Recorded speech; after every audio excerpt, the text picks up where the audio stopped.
Today on Biblical Higher Ed Talk, I sit down with Brian Hennon to discuss his new book, Joy at the End of the Journey, a helpful resource for churches, colleges, and families on end-of-life decisions.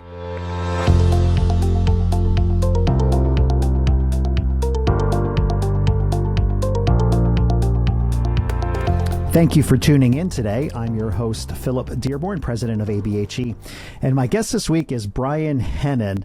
Now, Brian and I just recently reconnected after, and I hate to say things like this, but after 3 decades of interaction. We were together at Lancaster Bible College. I think we overlapped by about a year educationally. I was on staff. He came in as a student, graduated in 1998, and recently just reached out and knew that we had this podcast and had recently written a book on end-of-life topics, and said, hey, would that be of an interest to your audience? And I said, absolutely, it would be. I think when we're our audience made up mostly of biblical and Christian higher education leaders, faculty, training the next generation of leaders, one of the issues that pastors, but really anybody, that will ultimately have to deal with are end-of-life issues, the end-of-life journey. And that's the book that he's recently written, and we'll talk about that towards the end of this episode. He spent 22 years in pastoral ministry before transitioning into being an end-of-life educator, and has spent the last 10 years managing folks, directing people who are in hospice-related care. So, Brian, thank you for being here, and welcome to the show. Thank you for having me. Absolutely. So let's just start off. What got you interested in end of life, into this topic, right? I often will say on the show, when you were a kindergarten student and you got up in front of everybody and said, what do you want to be when you grow up? I highly doubt you said end of life educator. How did you get into it? I did not. So almost about 15 years ago, my wife and I had started a church. We planted a church, and for various reasons, we shut it down after the end of 5 years. We were pretty burnt out. And for church planters out there, I understand how difficult it is, but we were burned out, and I was looking for just a holdover job until I returned back to the pulpit again. And a friend of mine who was a bivocational pastor, his name is Tim, called me up and asked me if I wanted to work in the home health and hospice field, and as an end-of-life educator, specifically educating patients and families on end-of-life, on disease progression, helping them transition to hospice care when appropriate, and just supporting them kind of along that way. I knew nothing about it, but I did need a job, and so I said yes. And Tim was a phenomenal teacher. And what started out as a temporary job turned into a 10-year career now. And, over the years, I've realized that most Christians aren't equipped to make those biblically informed decisions about end of life and end of life care. So I began reading and researching, and ultimately led to starting a ministry called Hopeful Hope, which actually began as just a seminar. I did a seminar at a former church where I worked at Living Water Community Church in Harrisburg. It was a 2-hour seminar on a Saturday morning. About 100 people showed up. We talked about end-of-life care. We talked about long-term care. I wanted to give as much information as I could to help people make those decisions. But in the meantime, I was reading and trying to find resources on this, which ultimately led me to write my book, Joy at the End of the Journey.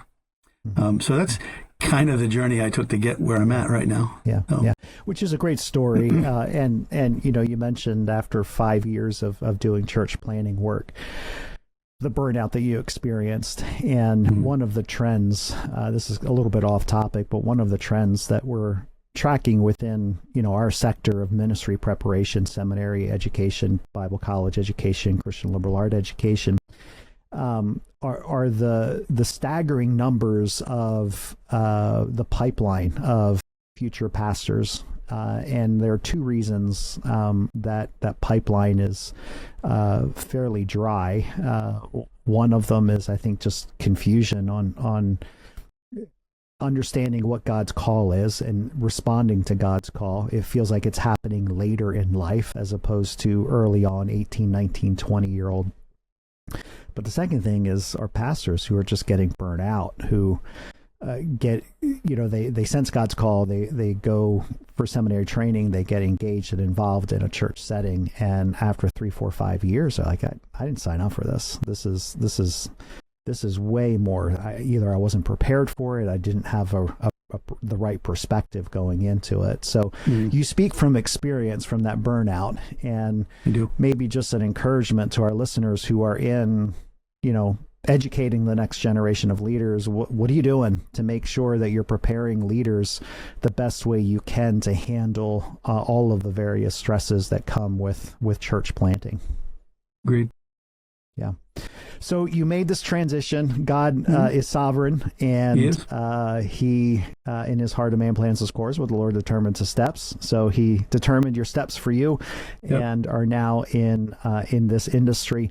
And I just love how you got into it, and because you needed a job, and then you got into it and realized, oh my goodness, there's something here. And you obviously observed that because you wrote a book, that there aren't too many resources out there. So talk to us a little bit about that as you scanned kind of the resources that were available for Christians who are walking this journey.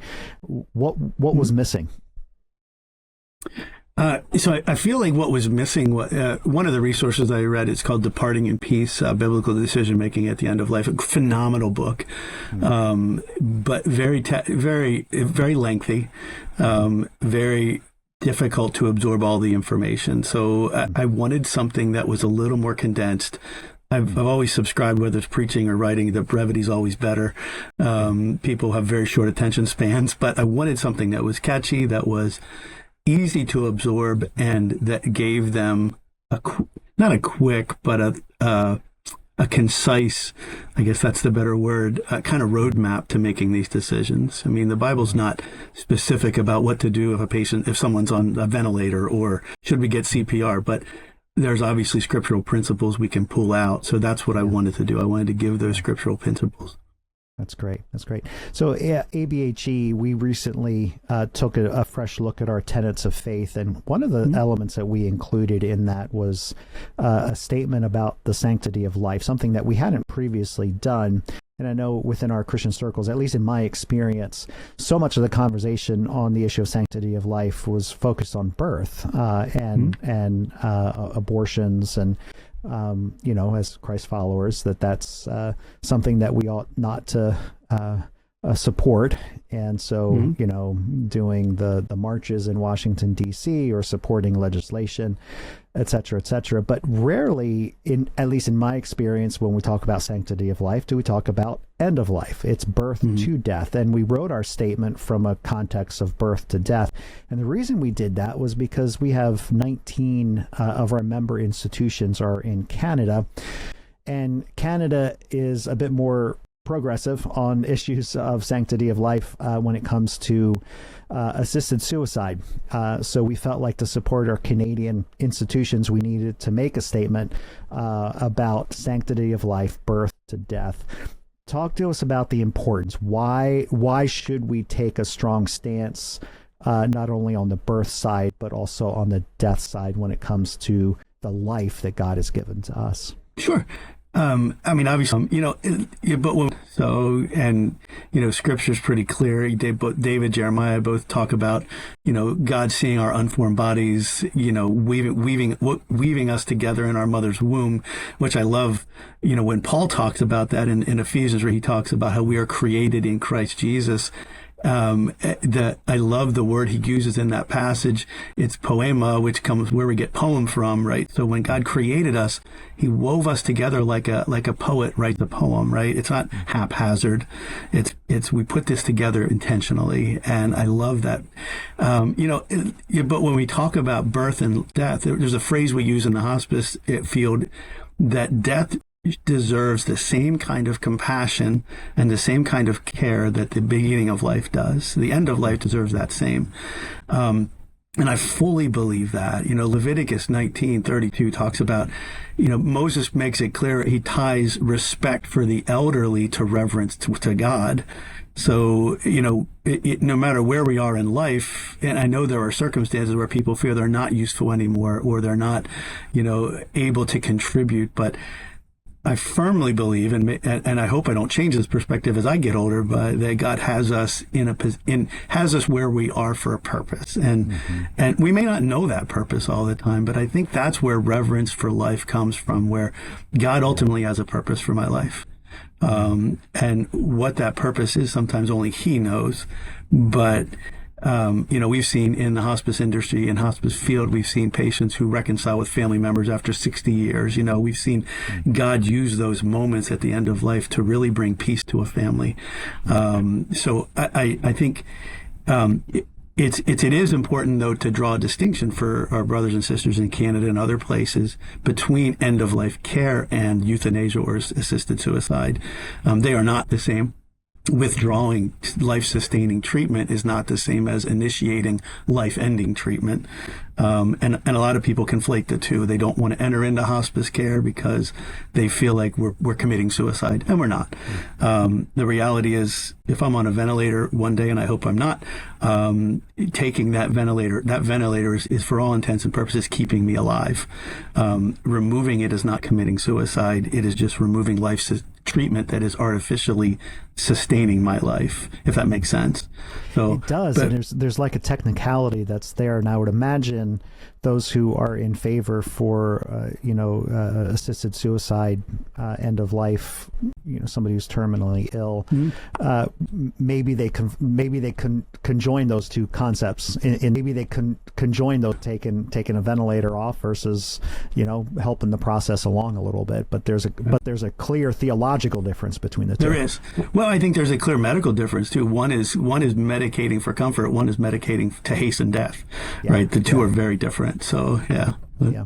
So bring it down a little bit more personally for me. I've shared on this podcast before. My dad has advanced dementia.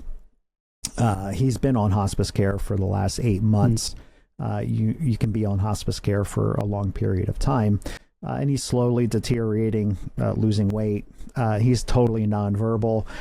He's in a wheelchair. From a human perspective, is not contributing to society or anybody around him. He has no capacity to do it. So this end of life conversation has been very real for me and my family as we navigate that with him.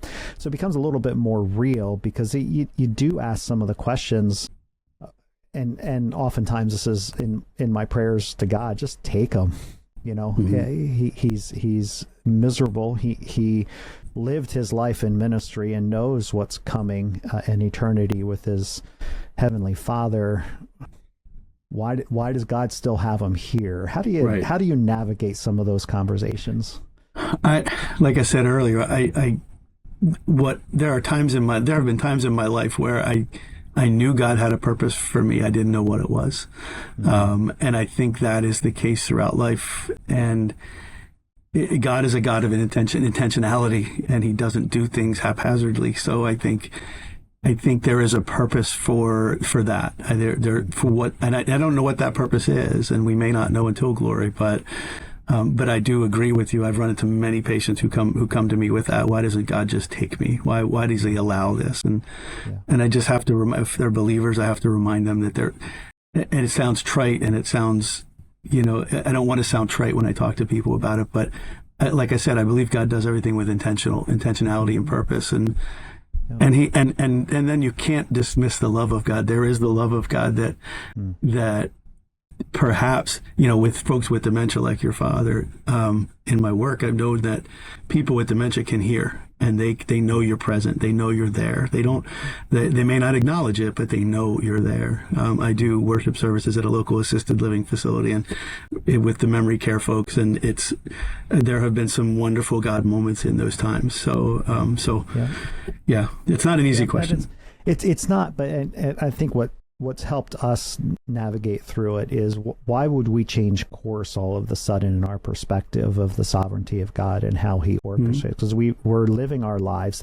My parents have lived their lives recognizing that God has a purpose and a plan, and they've made hard decisions, and they've taken steps of faith, and bad things have happened along the way, or negative things from a human perspective, but there's this overwhelming sense of, okay, God, I trust you, that you're not giving up on me, and I may not see why you allowed these things to happen, but I'm going to just keep on moving forward. Why would that suddenly change at end of life? And it's just, it just brings it a little closer in, and you tend to wrestle with it. So, so you wrote this book. Our audience is made up of mostly biblical and Christian higher education leaders. They're involved in training the next generation of ministry leaders, the people who will walk families through end-of-life conversations and situations. From your assessment, what are we doing well in the academy, and what are we not doing well? How can we better prepare leaders to face this? Well, I think what we do well, and it's my case. In my case, I was a new believer in Bible college, brand new, probably not even a year, and the Bible college gave me a good foundation. So it gave me a good opportunity to see life through a biblical worldview and a biblical lens. All the classes we took, from hermeneutics to spiritual life and evangelism, all those things gave me a real solid foundation. So I think higher Christian education does a really good job of that. But when it comes to kind of the nitty gritty, the tools to go through some of these very real circumstances, I didn't get those. After Bible college, I attended Westminster Seminary briefly. And there were no classes in Bible college, no classes in seminary where, hey, here's how to shepherd your people through death, right? Or through these decisions. And I felt like that. I feel like that's a little bit of a shortcoming in our higher education. I mean, that's a very real circumstance that every one of our members of our church is going to go through. So, yeah. And I think it's an opportunity for us to respond, to say, okay, if there's here's somebody who's in the field who's practicing this, and they're realizing that, hey, I didn't receive the training for it. Perhaps there's a way to incorporate it in it, or to give people practical experiences. I would imagine with this kind of what is it about this topic that we don't want to talk about, right? We want to kind of kick the can down the road. It's an awkward conversation. Why is this? Because it's the finality of it. Right. In my experience, one of my principles in my book is the principle of truth, which is, it is appointed unto man to die once and then to face judgment. That's the truth of it, is we're going to die. Right. And I think, but I agree with you. I think it's the uncertainty of it.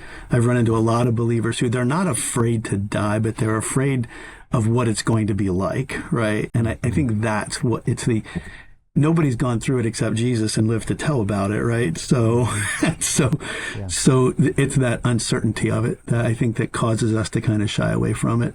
Yeah. So, not only for the person who is dying, but then either the family members around them, but also the church leaders that are around them too, where it's like, what do you say? There's just an awkwardness around death that everyone is ultra sensitive to, that, and I've had that experience on a couple of occasions with friends who have lost parents, and being there when it happened. It's like, well, what do you say, in that kind of a situation? How do you do entire seminars on this, but what's a word of advice you can give to us who just are all of a sudden hit that situation? How do we navigate it well? I think everybody wants to be seen and they want to be heard. And so I think letting people know that, I think as believers, we always want to give advice, especially pastors. We want to give advice. We want to say something that is meaningful and impactful. But sometimes silence is the best option. I think just listening, letting them talk, letting them share their thoughts. One of the things I learned from my father as a counselor is never assume you understand what someone else is going through, because you probably don't. And so I think that's I try not to assume when I speak to people about it. I try not to tell them I understand I can understand why they might feel a certain way, but I can't understand the actual circumstances they're going through. So I try to listen. I try to respond when God allows me to respond and prompts me to respond. which James says, everyone should be slow, quick to listen, slow to speak, right? Yeah. So, yeah. How do you avoid the Christianese trite language of, well, they're in a better place, or those kinds of things, because everyone responds differently to that. So there's got to be a genuineness that comes with it. There is, and I think that's where time. The worst time to say those things is immediately after things happen, right? So I know a neighbor of mine, her grandson passed away years ago from a car accident. And I remember talking to her, and I remember her saying people were telling me he's in a better place, or God needed him. And I remember her being very angry about that. Now, I wasn't saying that, and my wife wasn't saying that, but others were saying that. And so I think there's a time and place for us to say, talk about the realities of heaven, talk about the realities of glory. But, immediately afterwards, I don't think that's the right time, right? I think we have to pick our times. So yeah. Which kind of leads us to read your book, right? How best to respond in these situations. So let's move to that in the last segment here of our conversation. Give us 3 best practices that for those who are walking in end of life situations. So I think the first thing is, one of my principles is the principle of stewardship. God created us. God owns time. God owns treasure. God owns everything. To be able to steward our time the best we can. And Jimmy Carter's a prime example of this. President Carter entered hospice care in 2023, and he passed away almost 2 years later. So he chose to make the most of his time, not in a hospital, not in a rehab, but at home with his family. In that time, he got to spend time with his wife, Rosalind, when she passed away, which he may not have had if he were in a hospital. I don't know. But he chose, stewarding his time was really valuable to him. So I think we need to I'm not sure exactly where I was going with that, sorry. But I think what we need to do is make sure pastors and future church leaders understand that, or have the tools to be able to shepherd their people through these decisions, or at least know where to send them for these decisions. Let me give you an example. Only 30%, this is where I was going with that, only 30% of Americans have an advance directive right now, or a living will. Wow. So 70% of the people probably sitting in our churches have not expressed their wishes to anyone. So that means at the end of life, their son, their daughter, their wife are going to have to make decisions for them that they don't know are the correct decisions. That puts a weight on them that shouldn't be there. I don't want my family to have to make a decision and guess at it. I want them to know what I want. So, which is kind of my wife Amy and I several years back. I think we were we were in the 70%. Like, I don't want to talk about it. Like, right. I'm gonna die, and that's all that matters. Doing our wills and putting things together, and then I walk through some of those things, and even the way the questions, it wasn't just life support or no. There were a series of situations that we had to make. And would you want this care or not this care? And it's there's a part of it that's very difficult to kind of actually walk through that. But I think for us, what it did, it created an opportunity of vulnerability. We're not in control of our lives, and someday we will be facing this. And kind of a sense of compassion and care then to say, okay, so if you're in that situation, what do you want? And then I'm making that decision, or Amy's making that decision, not somebody for us. Yeah, and I think there's a component of love in there too. So I mean, love our neighbor as ourselves. If I don't make my decisions clear, well, then not only do my family have to wrestle with that, but the physicians and the nurses, and they have to wrestle with, am I doing what this person wants? Or, because I didn't make the most of my time, and by making my wishes known, and I didn't love my neighbor by making my wishes known, there's an element of that in there too. I think that we have to wrestle with. So. Yeah. And when was the last time you heard a sermon about making biblical end-of-life decisions, right? It needs to be talked about for sure. I agree. I think that's actually, one of the things I think we need to do better based on my book is, Paul says to live is Christ, to die is gain, right? everything about heaven is gain. There's nothing that's not gain in heaven. And when I was a young believer in the early 90s, I used to hear that as a joke, Christians are so heavenly minded, they're no earthly good, right? I haven't heard that in a long time because I feel like there's been a cultural shift in the church where we're now very earthly focused. We're focused on fixing the matters of earth, and I think we should be to some extent. We should be concerned about issues of justice and mercy and, all those things. But I think they've taken our eyes off of the eventual destiny for all of us, and that's eternity.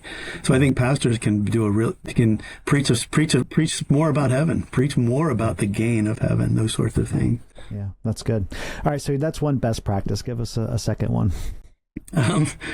I think we have to remember the already but not yet principle of Scripture. So, the promises of Scripture largely are already but not yet fulfilled, and some of them are, in the middle of there. But, God promises to heal us. Yes, but he also promises to restore us fully later. And I've had multiple conversations with believers throughout the last 10 years where they would say, well, I'm believing God for healing. I'm believing him for healing. And I'll ask them a simple question. I'll say, God can heal you now, and I believe that. But God can also heal you for eternity.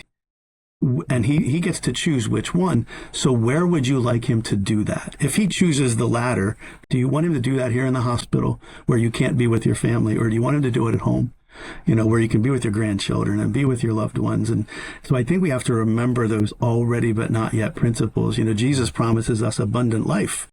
That's true now, but it's even more true later. Right. So I think that's what we have to do.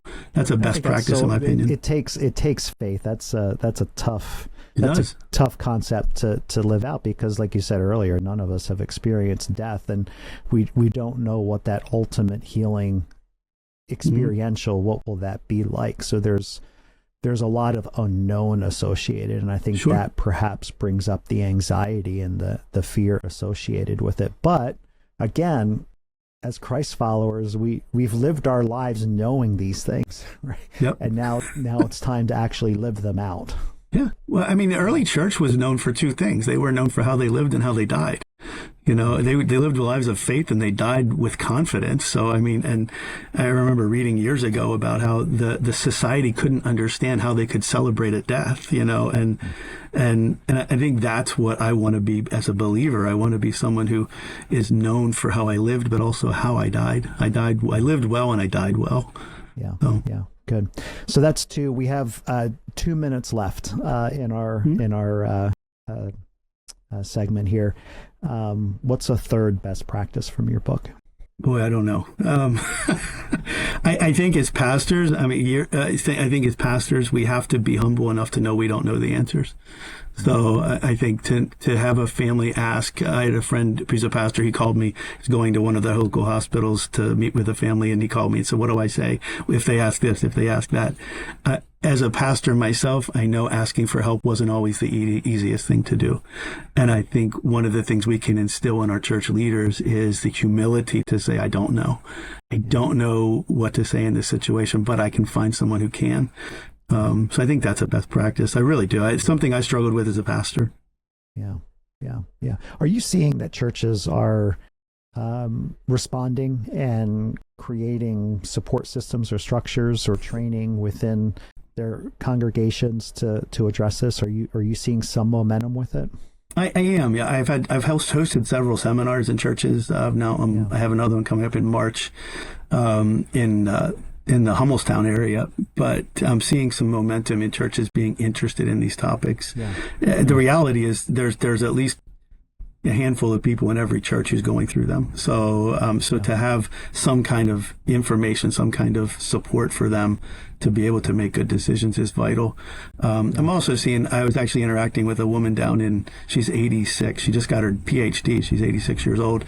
And she got her PhD in palliative care, where she's starting palliative care ministries in her local churches in South Carolina, which is a phenomenal idea. It's just a support ministry for people. So, yeah. Yeah. Fantastic. Well, Brian, this was a great conversation. I really appreciate you coming on the show and sharing your wisdom and experiences with us today. Thank you, Phil. I appreciate it very much. Absolutely. Absolutely. So if you'd like more information about Brian and his work, the website for the ministry that he has is hopefulhope.org. And his book titled Joy at the End of the Journey, you can access it there on that website, or you can go to Amazon and you can access it there as well. So until next time, stay kingdom focused. The Biblical Higher Ed Talk podcast is proud to be a part of the Higher Ed Marketer Podcast Network. Discover even more conversations, resources, and tools to help you grow your institution at thehigheredmarketer.com, your go-to community for all things higher ed marketing and leadership.